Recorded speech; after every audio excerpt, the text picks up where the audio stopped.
Salut, c'est Trado, content de vous retrouver pour la mise à jour de l'indice parisien. Alors, comme vous pouvez le voir, la séance a été assez morne, puisqu'on abandonne encore 0,1%. C'est pas grand chose. Et puis surtout, ça nous permet quand même de préserver le canal noir qui a été constitué ici. Pour l'instant, aucune raison de penser qu'il sera cassé par le bas, même si, encore une fois, la pente de ce canal est intenable à long terme. Il est normal que les cours hésitent, alors que nous sommes pas très loin d'une résistance journalière. On s'est dit que les 4 précédentes ont été cassées sans aucune difficulté. Peut-être que la 5e va être un petit peu plus difficile à passer, et je pense que c'est une des raisons pour lesquelles les traders hésitent un petit peu. Mais en dessous, on a du support. On a le support journalier des 58,63, des 58,46 et puis bien sûr le bas du canal noir. Alors je continue à considérer qu'on a deux options. Option numéro 1, on va avoir une poussée exubérante qui va nous amener à casser le canal noir par le haut, mais à mon avis ce sera une fausse cassure et on tombera assez sévèrement. Ou alors on va casser par le bas.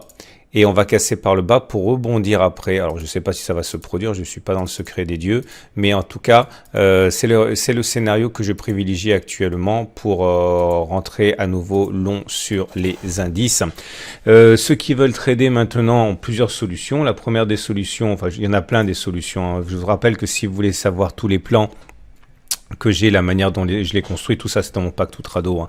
Donc l'idée ce serait d'acheter maintenant en faisant le pari qu'on va avoir une nouvelle rotation dans le canal noir. L'idée c'est de mettre un stop en cas de cassure du canal noir, un stop assez serré à 0,5% par exemple, avec pour objectif au moins 0,5%, ce qui nous amènerait à titiller mais pas enfoncer la résistance journalière, c'est pas mal. Autre solution, on prend un stop beaucoup plus large, on le met sous les supports journaliers, donc 1,10% de stop loss et on vise quelque chose qui est en haut de la résistance. Maintenant, si vous voulez vendre à découvert en pensant que finalement ce qu'on a actuellement est symptomatique d'un début de baisse, je pense que je pourrais mettre un stop soit un stop assez serré au-dessus du précédent sommet à 0,57% visé, donc au moins 0,57%, ou alors plus généreusement prendre un stop large au-dessus de la résistance à 1,3% avec un objectif, vous l'aurez compris, équivalent au minimum. Pour l'instant, encore une fois, moi je prends pas le trade aussi maintenant parce que j'ai pas confiance dans ce canal tant sa pente est pentue. La moyenne mobile à 20 jours est toujours ascendante, donc on est en tendance haussière. La moyenne mobile à 7 jours est également ascendante. On a réussi à rebondir dessus assez facilement. On remarquera quand même que les bandes de Bollinger également sont en situation de parallèle haussière. Et tous ces éléments aussi militent pour le fait que si on a une attaque, normalement, on devrait acheter, pas spéculer à la baisse. Donc la tendance elle est haussière, c'est comme ça que ça fonctionne statistiquement. Les chandeliers japonais du jour, le chandelier japonais du jour est un doji, quasi doji. Normalement, il ne faut pas de corps pour un doji, là il y en a quand même un. Celui de la bougie précédente était un petit peu plus étroit de corps. Mais l'idée, c'est que globalement, c'est un signe d'incertitude. Voilà, les grandes convictions haussières que l'on avait lorsque l'on avait des grands corps verts comme ça qui traduisaient une pression intrinsèque journalière, eh bien c'est en train de disparaître et c'est normal encore une fois après la chevauchée fantastique que l'on a connue. Regardez les indicateurs techniques. Les indicateurs techniques sont toujours bien orientés pour les indicateurs lents.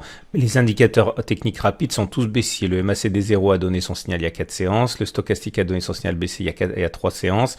Et aujourd'hui, c'est le CCI qui bascule hors de sa zone de surachat. Ce sont des signaux baissiers, mais qui ne se sont pas encore répercutés sur les indicateurs techniques lents. Le RSI reste au-dessus de 50, le momentum reste au-dessus de 0 et le MACD reste au-dessus de son signal. Donc, tant qu'il n'y a pas contagion des indicateurs techniques rapides vers les indicateurs techniques lents, ça va. On termine bien sûr avec l'Ishimoku qui est toujours en grande forme avec un nuage ascendant, une Kijun ascendante, une Tenkan ascendante. Ce sont autant de points d'entrée pour les longs s'ils désirent utiliser l'Ishimoku. Je vous en reparlerai évidemment quand on y sera. Je suis désolé, je fais très vite parce que j'ai une confiance très limitée dans mon matériel qui est en train de mourir et ça m'amène à 3 points. Le premier point, comme vous le savez, je vais entamer ma séquence d'ateliers, de conférences, etc., de plusieurs conférences sur Paris et donc je ne serai pas en mesure ces prochaines séances de vous fournir des vidéos, mais par contre, allez toujours sur mon blog quand vous voyez pas de vidéo, parce que sur mon blog, il y a toujours les graphes et il y a toujours l'analyse technique écrite.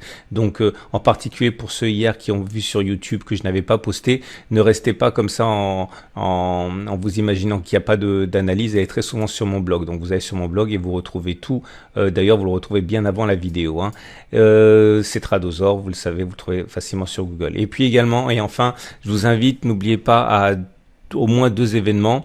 Le premier événement, j'en parlerai plus tard, c'est la conférence au coffre dans laquelle j'interviendrai au milieu de personnes que j'admire énormément, pardon, notamment Philippe Béchade et d'autres.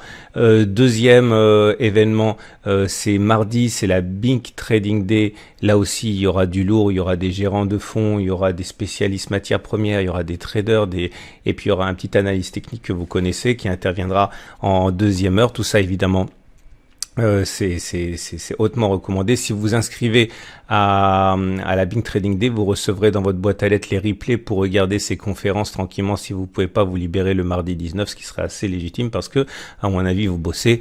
Et puis, il reste encore quelques places pour mes ateliers du 23 et du 24 novembre, à 6h le 23, et puis un deuxième atelier de 6h le 24 pour apprendre comment je trade les actions, comment je fais du swing trading, comment j'investis, comment je travaille le forex, etc. N'hésitez pas à vous rendre sur le site pour en savoir davantage, notamment les modalités d'inscription et les programmes. Voilà, à demain pour la mise à jour.